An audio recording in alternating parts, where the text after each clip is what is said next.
Kat, um, Knicks Pacers has one of the most emotional rivalry histories in the league, and now you're a part of it. In a series like this, after a performance like tonight, Dominican Mother's Day, what part of your game or your mindset do you think just adds your name to it? I'm just happy our team was able to get one in the left column to get a win tonight. Is is big for our team and in the series as well. You know, looking at a 2-0 deficit, possibly a 3-0 deficit, it was just important for us to find a way to win. And as a team, we found a way to do that tonight. Cat, that 8-minute stretch to start the fourth quarter. What did you have going there, and you know what did you see there that made you so successful? Just you know, teammates put me in great spots to succeed, and I just wanted to capitalize on the opportunity. And you know, just all of us were just doing whatever it takes to win and put ourselves in a position to get back in the game. One and two, put ourselves in a position where you know at the end of the game we could find ourselves with a chance to win. So it's a shout out to the locker room. You know, all of us finding a way. This one's for either one of you. Obviously, Landry and Delon both came in and gave you guys big minutes that helped you guys propel the lead. Josh had a role change and still played strong down the stretch. I guess what does it say about some of the veterans on this team and the importance of having vets like that and guys who can be ready when their number is called? Yeah, it says a lot. The professionalism they have and do whatever it takes to win. And we have a close-knit locker room and just the way that the guys prepared and were ready to go tonight and not being discouraged with our deficit and continuing to fight back speaks volumes for what those guys did tonight. Jalen, you got in foul trouble again. You struggled with your shot a little bit early. What does it say about your mentality that you come back in the game late in the fourth quarter and you hit one of the biggest shots of the game? Honestly, just focusing on the moment and in my mind and not really worrying about what's happened previously. And yeah.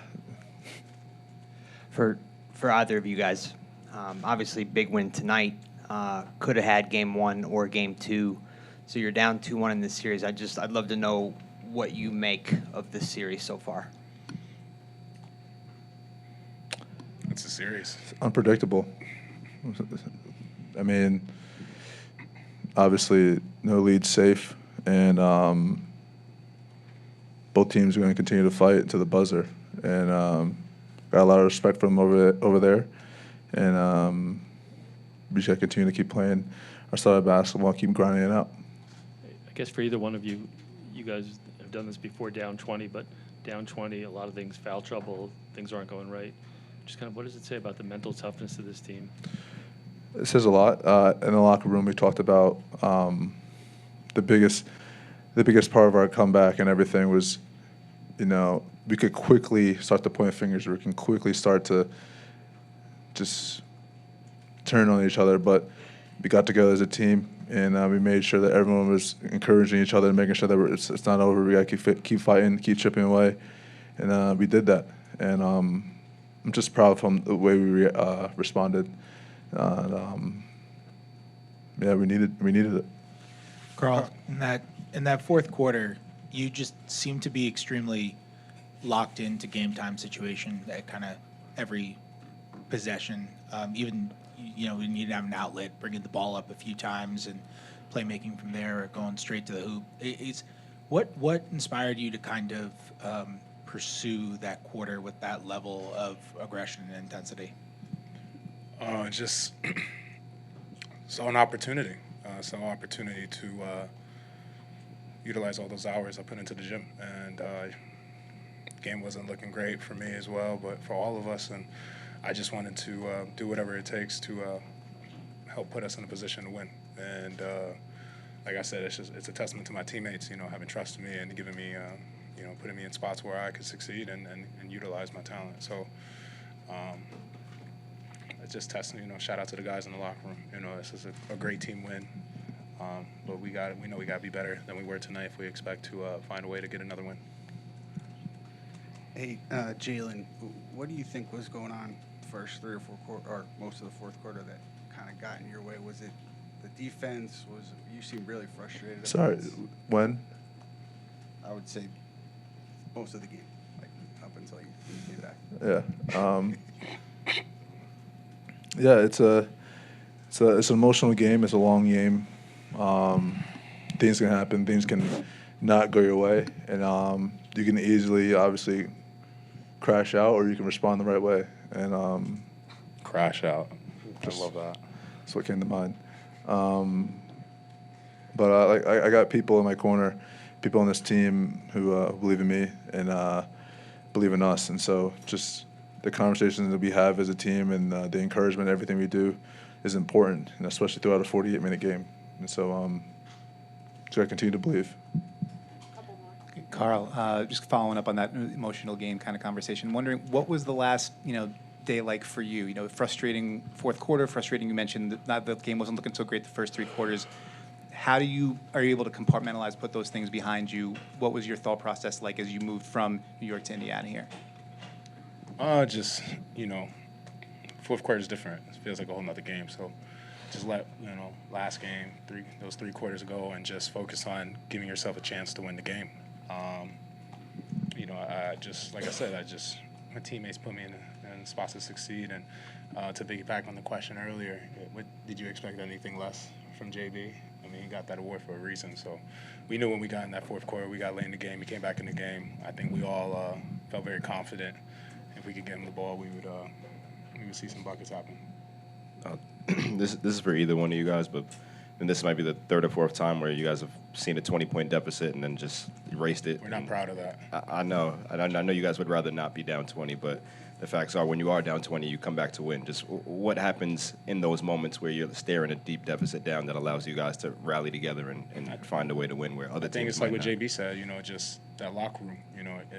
It's a true test of we're actually that close in that locker room, if that unity, that continuity is truly there. When you're down, like you said, 20 plus, it tests the character of everyone in that locker room and our willingness to not give up and continue to fight. So, like I've said before, I think this team has shown grittiness all year. Detroit series, Boston series. Tonight was a night we got to show that kind of that never say quit attitude, and it's a testament to everyone in that locker room. Jalen, in the first half, there were a couple moments where when you guys came out of a timeout, it looked like you would huddle the guys up after that. I don't know if I've seen that at least as much as you did it today. Maybe I'm wrong.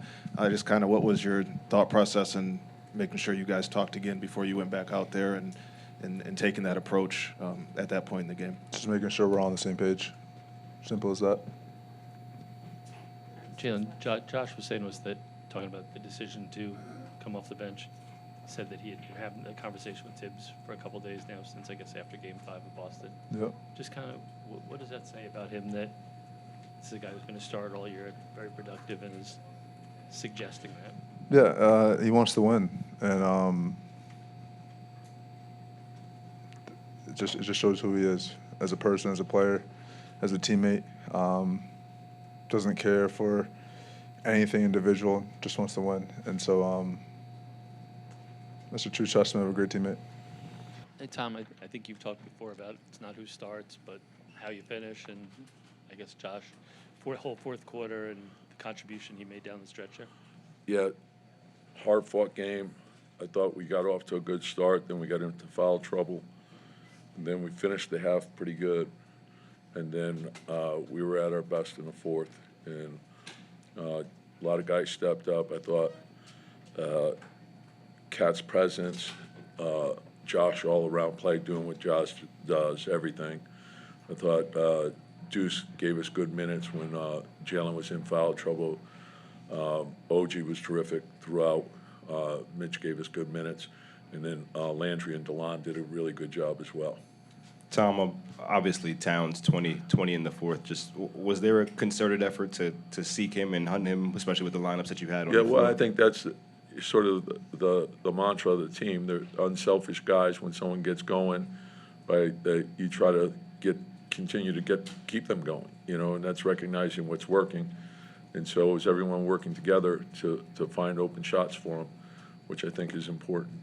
Tom, you often talk about like next man up mentality. Right over here, Delon and Landry, two veterans who hadn't played much, were out there on the floor when you guys really started to stabilize that. I guess the importance of having veterans on a team like this. The high character guys, and both guys have done a good job. And we picked up Delon late, but Landry's been terrific all year.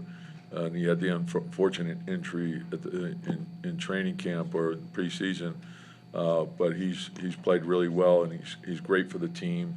He's always ready, and the same could be said for Delon. So they're really, really good pros. And when I say that, I mean they do the right thing every day, and that goes a long way. It's not just lip service; it's actually doing the actual work, which I think is important.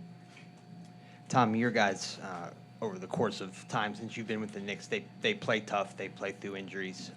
But Karl was grabbing his knee pretty good, and then Josh fell awkwardly on his knee. Do you have any concern with either of those guys for Game 4?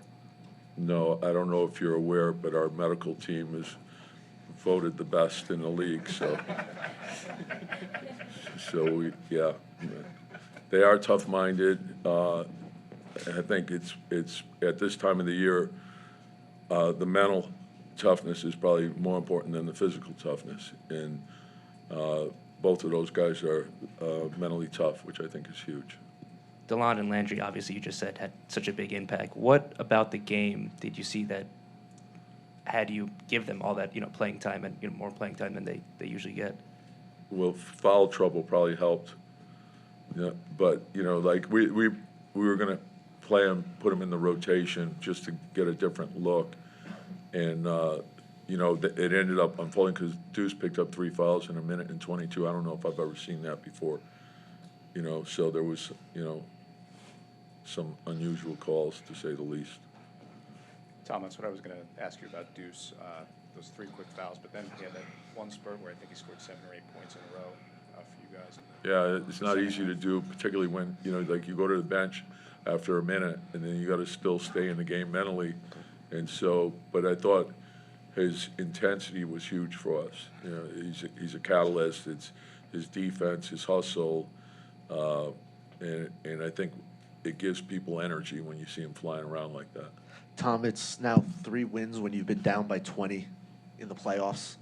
Can you kind of put into words what that's like as someone who's been around this game for a long time? Yeah, and I think it's, sort of in playoff basketball, I know you guys like roll your eyes when I say no lead is safe, but no lead is safe because I think with the 3-point shot, people make up ground quickly, pace of the game, make up ground quickly. So you see comebacks all the time, and if you let up just a little bit, that's what happens. And so you got to win games different ways. Obviously, you prefer to play from a lead, but if whatever it is that you have to do, that's what you have to do to get the win in the end. And going into the game, we talked about you don't play the series, you play the game. Just focus in on what it takes to win tonight's game. That's all we're thinking about.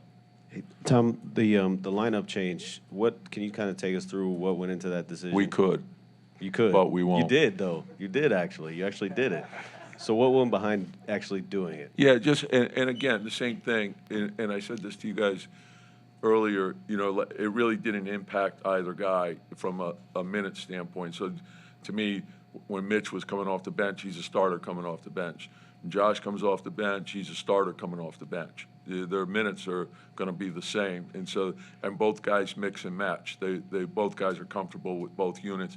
And the thing that I love about Josh is the unselfishness. Like he's one like you're concerned because you're not only impacting him, but you're impacting other guys in the starting lineup. So you got to make sure that that's all good, and then you're also impacting the second unit a different way. So then you got to figure out, okay, how can we put this all together where we can make it work? And so that also factored into those other guys working in so we could get all the things that each guy provided for both units.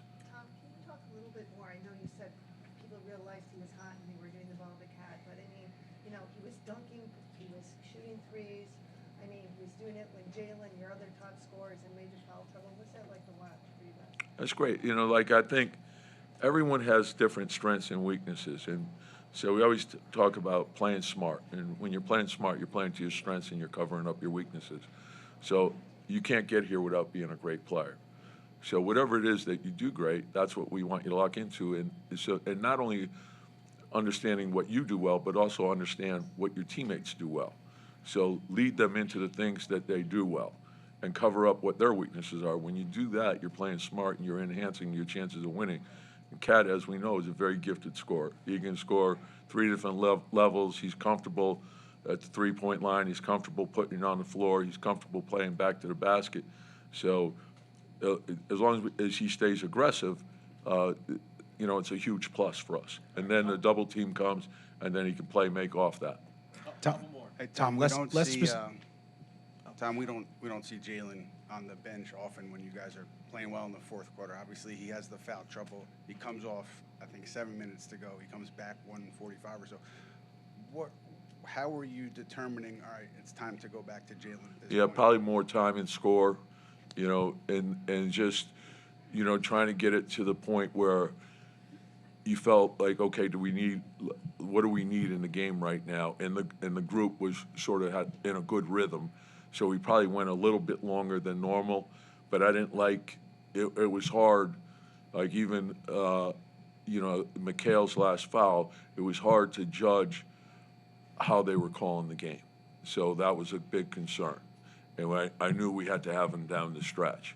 So, Tom, less specifically about who got added to the rotation tonight, but normally as the series goes along, especially if it's a 2-0 deficit or something, a coach will shorten the rotation. You decided to lengthen yours. How did you come to that decision to kind of expand it to 9? Whatever gives your team the best chance to win. I don't really. You guys always, I know you try to put everything into a box. I don't work that way. So, like people think, I want a low-scoring game. No, I just want one more point than they have. I don't care if it's low-scoring, high-scoring, medium-scoring. I just want to win. That's the bottom line. Whatever gives us the best chance to win, that's what we're going to do. And so that's what I felt was going to give us the best chance to win tonight's game. So that's why we did it.